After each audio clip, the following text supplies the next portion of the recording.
Something extraordinary is happening in the Persian Gulf right now. Something that sanctions packages stretching across 4 decades never managed to achieve.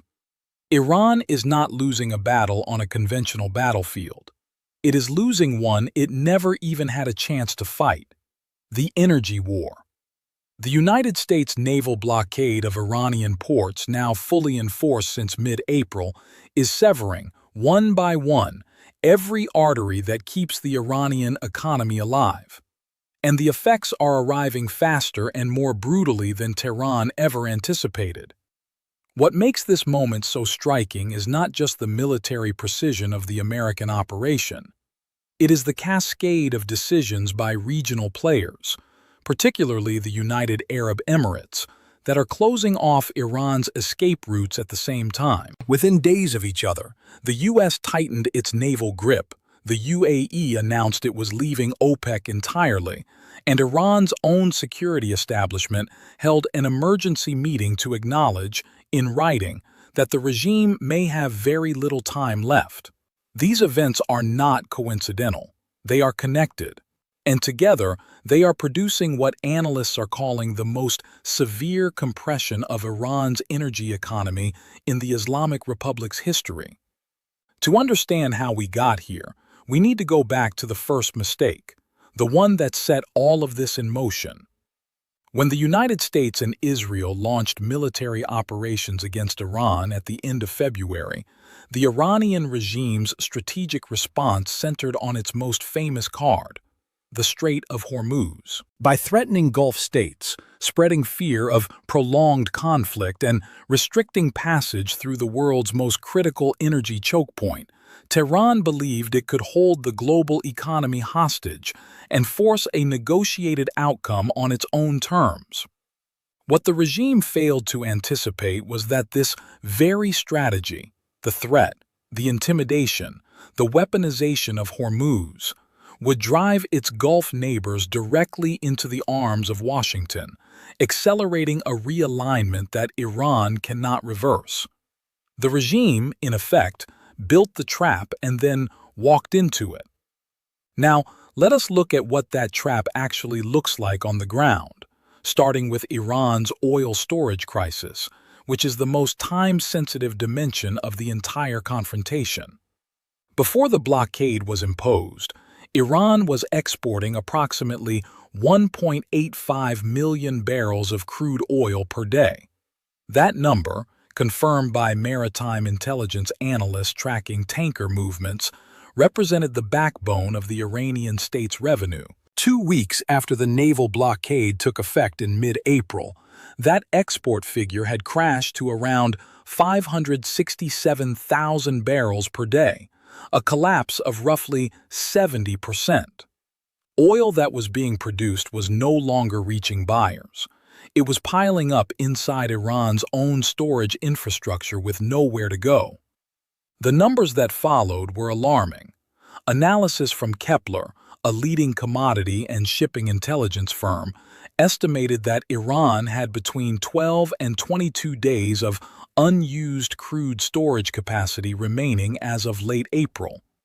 Once those reserves are full, Iran faces a brutal choice. Either it cuts production by as much as an additional 1.5 million barrels per day, according to Kepler's projections, or it risks a catastrophic buildup that damages wells and infrastructure beyond recovery. By mid-May, those forced production cuts could be unavoidable. But here is what makes the storage crisis uniquely dangerous for Tehran, and this is a point that gets too little attention in most coverage. The damage from shutting down oil wells is not merely temporary. In petroleum engineering, abrupt shutdowns of the kind of mature, aging wells that dominate Iran's oil fields can cause what experts call irreversible production loss. Iran's reservoirs are largely old carbonate formations that rely on gas reinjection to maintain pressure. Disrupt that system, and the well may never return to its former output. Analysts studying the Iranian energy sector estimate the permanent productive capacity that could be lost from a prolonged shutdown is significant, a structural wound to the country's energy future, not merely a temporary accounting problem. In other words, Tehran is not just losing today's revenue, it may be forfeiting tomorrow's capacity as well. The port of Chabahar on Iran's southeastern coast was supposed to be the insurance policy against exactly this kind of situation. For years, Iranian officials pointed to Chabahar as their Plan B, a major export terminal outside the Strait of Hormuz, developed with Indian investment and positioned as the gateway to trade corridors backed by China and Russia. On a normal day, roughly 5 vessels would be moored or anchored there.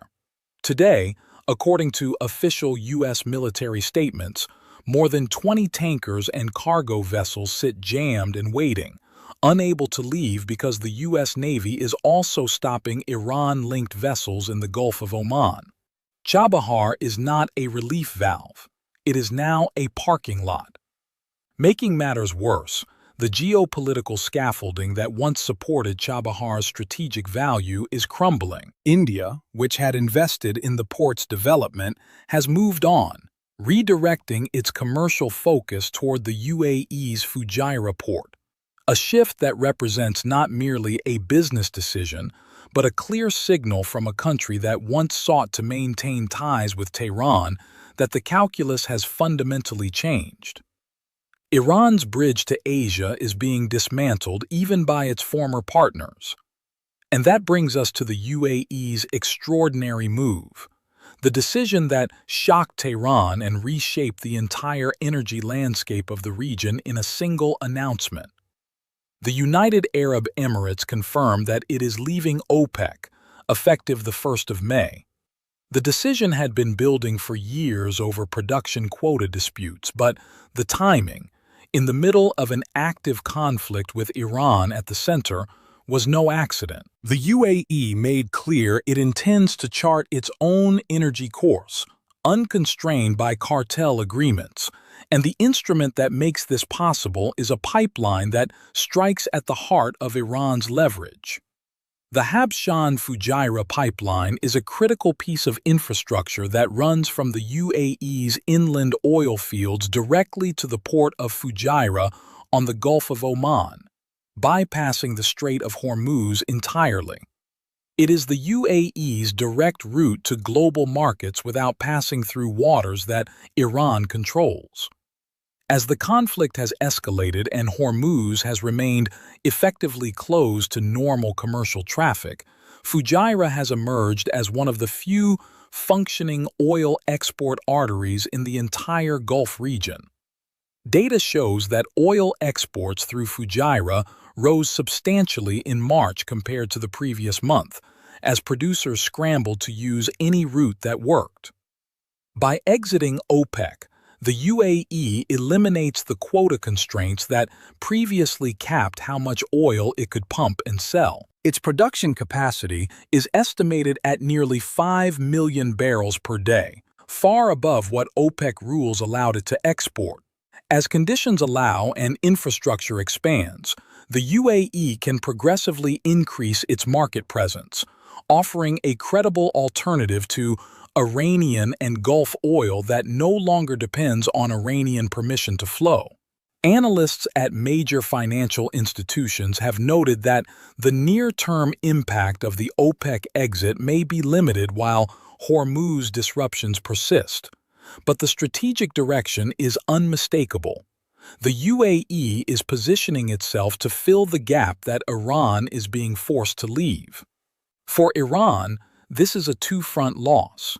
Its export volumes are collapsing under the blockade, and the per-barrel price leverage it might have hoped for, the idea that reduced global supply would keep oil prices high enough to make even smuggled Iranian crude profitable, is being undermined by a regional competitor opening new arteries to the market. Tehran is simultaneously losing volume and eroding price power. Now let us turn to what is happening inside the regime itself, because the picture there is, if anything, even more unsettling for the Islamic Republic. Iran's Supreme National Security Council convened an emergency meeting in late April. What leaked from that gathering, reported by Iran International and corroborated by multiple outlets, read more like an internal admission of crisis than a strategic briefing. The council, chaired by a senior security official within the orbit of the supreme leadership, reached three stark conclusions that security agencies had placed before it. First, mounting economic hardship, driven by rising prices, widespread unemployment, and the shutdown of key industrial sectors including oil, petrochemicals, and steel, is now seen by Iran's own security apparatus as the primary trigger for renewed popular unrest. The agencies concluded that protests are not a possibility. They are, in their assessment, inevitable. The only uncertainty is timing. Second, the Iranian economy cannot withstand more than 6 to 8 weeks of the naval blockade in its current form. That assessment, delivered by the security establishment itself, represents a remarkable candor about the country's vulnerability, a far cry from decades of official rhetoric about a resistance economy immune to external pressure. Third, by the end of spring, approximately 2 million additional jobs in Iran's private sector could be lost. Internet shutdowns, imposed to limit the spread of protest coordination, have already cut off around 20% of the workforce that depends on digital activity for their livelihoods. The economic and the political crises are feeding each other. The Council's conclusion was direct. Unrest is inevitable. Only its timing is uncertain. This is not a leaked fear from a worried bureaucrat. This is the Iranian security establishment putting on paper an acknowledgement that the country could lose control of its streets within weeks. That document is, in practice, an internal surrender notice. What is happening on Iran's streets right now gives those warnings a concrete face. The country that for decades subsidized public loyalty through cheap fuel and social services is watching that social contract unravel in real time. Iranian President Masoud Pezeshkian addressed the nation on state television in late April with a message that would have been unthinkable from a country that brands itself a major oil power. He called on citizens to reduce their electricity consumption. His appeal was simple and direct. Instead of turning on 10 lights in your home, turn on 2. Government offices have moved to half-day operating schedules. Reports indicate that heating in parts of the Tehran metro system has been reduced, and in major provincial cities, streetlights have been cut back significantly. Meanwhile, the Iranian rial has continued its free fall. Annual inflation is running well above 40%. Lines for basic goods, bread, dairy, meat, are growing. The cost of imported medicines has risen sharply. Pezeshkian's appeal was not just a conservation measure. It was a public acknowledgement that the infrastructure the regime built its legitimacy on is under acute strain, and that he has no better remedy to offer his citizens than asking them to keep the lights off. The social contract that the Iranian regime purchased over decades with oil revenue and subsidies is coming apart, and the regime's own security agencies are telling their leadership that the population may not hold.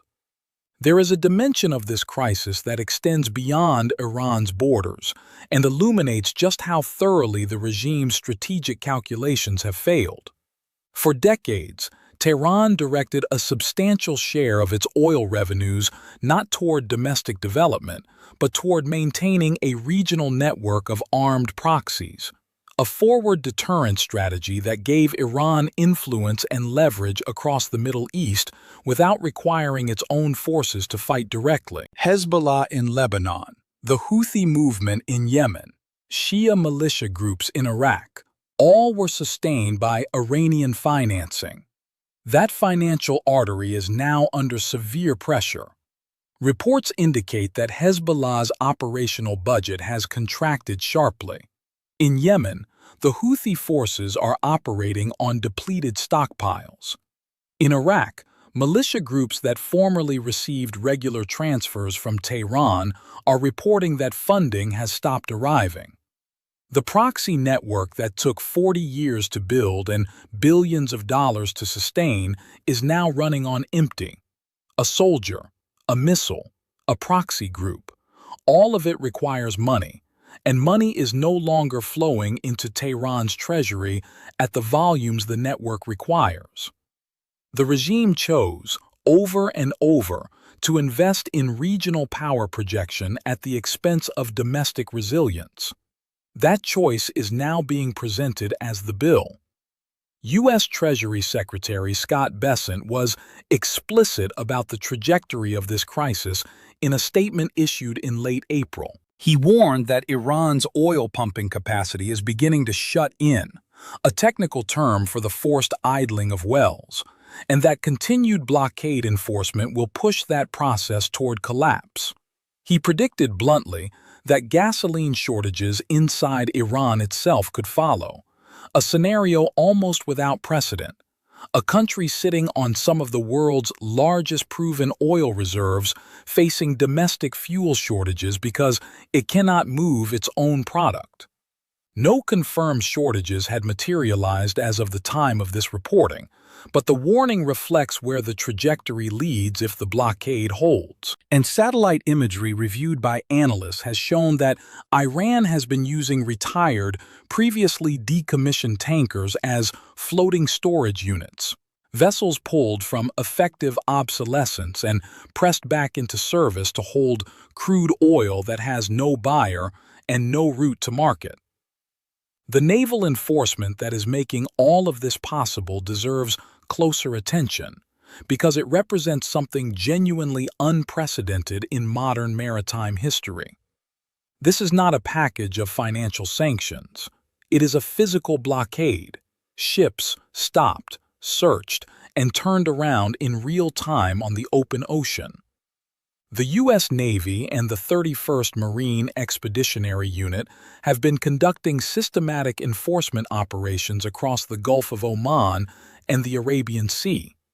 The first major seizure came on April 19th, when an Iranian-flagged vessel was boarded and taken under control by U.S. forces. A direct, kinetic enforcement action that sent a message to every tanker captain and shipping company in the region. That message was reinforced several days later when U.S. Marines fast-roped from helicopters onto the deck of the Comoros-flagged vessel Blue Star 3 in the Arabian Sea on April 28th. Following a thorough search that confirmed the ship's itinerary did not include an Iranian port, it was released. But the operation was filmed and published by the U.S. military, a deliberate, visible demonstration that no ship approaches Iran without American awareness and potential interdiction. CENTCOM has reported redirecting dozens of vessels since the blockade took effect. Satellite tracking, overhead surveillance aircraft, and naval surface assets combine to create an enforcement net that renders the evasion tactics Iran relied on under previous sanctions. Turned-off transponders, flag changes, ship-to-ship transfers, far less effective. A transponder can be switched off. It cannot hide a ship from a satellite or a surveillance aircraft.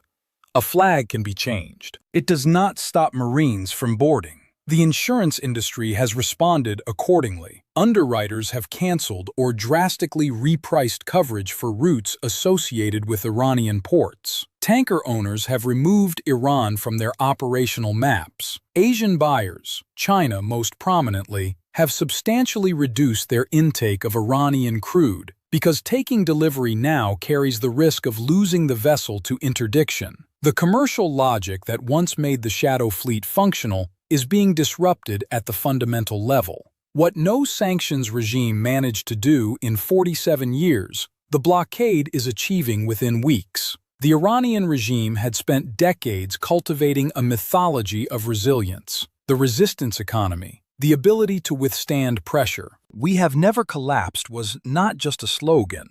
It was the foundational claim that justified the entire political project of the Islamic Republic. The argument that sacrifice and isolation were acceptable costs because the regime would endure. The 2026 blockade is stress-testing that mythology against a form of pressure it was never designed to withstand. Not financial penalties with workarounds, but physical interdiction with no workaround at all. Where does this lead? Analysts and officials who track the situation closely have mapped out three broad scenarios for the weeks ahead. In the first, the regime concludes that the economic and social pressures are unsustainable and brings its nuclear program to the negotiating table, accepting the kind of intrusive international inspections and constraints that would unlock a lifting of the blockade. This path leads toward a deal, but inside Iran it would be received by hardline elements, particularly within the Revolutionary Guards, as capitulation. The political cost for any Iranian leader who agrees to such terms would be severe. In the second scenario, the regime resists, the blockade continues, and the social unrest that Iran's own Security Council warned was inevitable begins to materialize. Economic collapse and street-level anger merge into something the security forces struggle to contain. Iran has responded brutally to previous waves of protest, and there is no reason to believe it would not do so again. But each crackdown carries its own political costs and generates its own international consequences. In the third scenario, the pressure calculus in Washington shifts, and the United States moves from economic blockade to direct military action against Iran's nuclear infrastructure and Revolutionary Guards facilities. If that option is chosen, the consequences for Iran would likely be far more severe than anything it has faced to date, and the window for any negotiated outcome would narrow dramatically. What is clear, standing at this moment, is that the game Iran calculated it was playing has changed entirely. The Hormuz card, the leverage point that Tehran believed gave it permanent insurance against Western pressure, has not just been neutralized. It has been turned against the regime itself. Its neighbors are building pipelines around it. Its partners are rerouting their trade away from it. Its own security establishment is writing internal documents that read like assessments of terminal vulnerability. The countdown has begun. What remains uncertain is not whether Iran faces a reckoning, but which form that reckoning ultimately takes.